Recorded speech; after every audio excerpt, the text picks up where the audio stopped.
मुंबई महानगर, सपनों का शहर मुंबई, एशिया की सबसे बड़ी महानगर पालिका। इतिहास में पहली बार इस महानगर पालिका में बीजेपी का मेयर बनने जा रहा है। ऐसे में अगर वो मेयर एक महिला हो तो बात अपने आप में खास हो जाती है। महाराष्ट्र में जिस तरह बीजेपी को एक तरफा समर्थन मिला है, उसके बाद बीजेपी में नए चेहरों को प्राथमिकता देने का काम शुरू हो गया है। बीजेपी ने अपनी राजनीति में इन उभरते चेहरों में महिलाओं को विशेष स्थान दिया है। मुंबई को महिला मेयर मिली है, रितु तावड़े मुंबई की नई मेयर। महाराष्ट्र के इतिहास में पहली बार बीजेपी का मेयर बना है। बीते 3 से 4 दशक से मुंबई में सिर्फ शिवसेना का मेयर बनता था। ऐसे में ये भी एक बड़ा परिवर्तन है। आइए समझते हैं कौन है मुंबई की मेयर रितु तावड़े। मुंबई की बृहद मुंबई महानगर पालिका में महायुति गठबंधन ने महापौर और उप महापौर के पदों पर अपना फैसला कर लिया है। महापौर पद के लिए भारतीय जनता पार्टी की रितु तावड़े को चुना गया है। मुंबई बीजेपी अध्यक्ष अमित सावंत ने आज 7 फरवरी 2026 को उनके नाम की आधिकारिक घोषणा की। रितु तावड़े घाटकोपर वार्ड 132 की वरिष्ठ पार्षद हैं और इससे पहले बीएमसी की शिक्षा समिति की अध्यक्ष रह चुकी है। महापौर का चुनाव 11 फरवरी को होने की संभावना है, लेकिन महायुति के पास बहुमत होने के कारण उनकी जीत लगभग तय मानी जा रही है और वे निर्विरोध या आसानी से चुनी जा सकती है। ये मुंबई और बीएमसी के इतिहास में एक ऐतिहासिक पल है, क्योंकि करीब 25 सालों में पहली बार और लंबे समय बाद शिवसेना के अलावा किसी दूसरी पार्टी से महापौर बन रही है। रितु तावड़े के चुने जाने से बीजेपी की पहली महापौर मुंबई को मिलेगी। बीएमसी में गठबंधन के पास बहुमत है, इसलिए महापौर और उप महापौर दोनों पद महायुति के पास ही रहेंगे।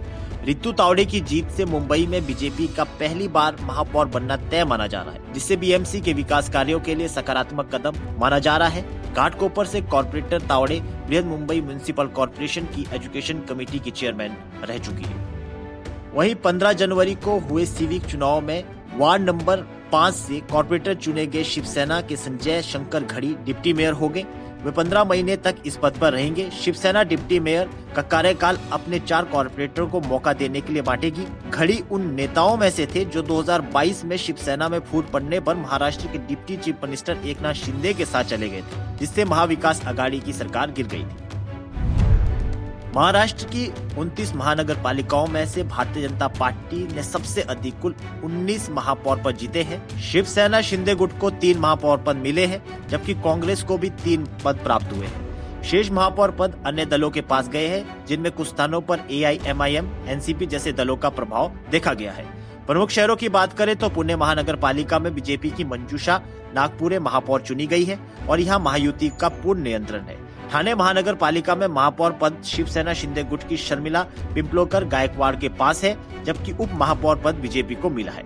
यहाँ 15-15 महीने का रोटेशन फॉर्मूला लागू किया गया है। नवी मुंबई महानगर पालिका में बीजेपी की सुजाता सूरज पाटिल महापौर बनी है, जहाँ बीजेपी ने 65 से अधिक सीटें जीतकर पूर्ण बहुमत हासिल किया है। पिंपरी चिंचवड़, नासिक, सोलापुर और जलगांव जैसी महानगर पालिकाओं में भी महापौर पद महायुति गठबंधन के पास है। इन स्थानों पर बीजेपी का प्रभाव अधिक है। अकोला महानगर पालिका में पहली बार बीजेपी का महापौर चुना गया है, जो पार्टी के लिए एक महत्वपूर्ण उपलब्धि मानी जा रही है। कोल्हापुर महानगर पालिका में कांग्रेस सबसे बड़ी पार्टी है और महापौर पद पर कांग्रेस या उसके गठबंधन का प्रभाव बना हुआ है। लातूर महानगर पालिका में कांग्रेस और VBA के गठबंधन ने जीत दर्ज की है। यहाँ महापौर कांग्रेस से है। इसके अलावा उल्लासनगर, मीरा भाईंदर, वसई विरार और पनवेल जैसे शहरों में भी अधिकांश स्थानों पर महायुति गठबंधन का नियंत्रण बना हुआ है। बहरहाल बीजेपी ने अपने महापौर के नामों का ऐलान कर दिया है। महापौर के लिए बीजेपी ने साफ किया है कि महिलाओं को नए अवसर दिए जाएंगे। इससे सीधे तौर पर जातिगत समीकरणों के दबाव से मुक्ति मिलेगी। ऐसे में मुंबई में बीजेपी का महापौर बनना बीजेपी के लिए एक ऐतिहासिक क्षण भी है। फिलहाल के लिए इस खबर में इतना ही। देश और दुनिया की बड़ी खबरों के लिए देखते रहिए पंजाब केसरी टीवी। हमसे जुड़े रहने के लिए हमारे YouTube चैनल को सब्सक्राइब करें और नई वीडियो की नोटिफिकेशन के लिए बेल आइकॉन को दबाएं।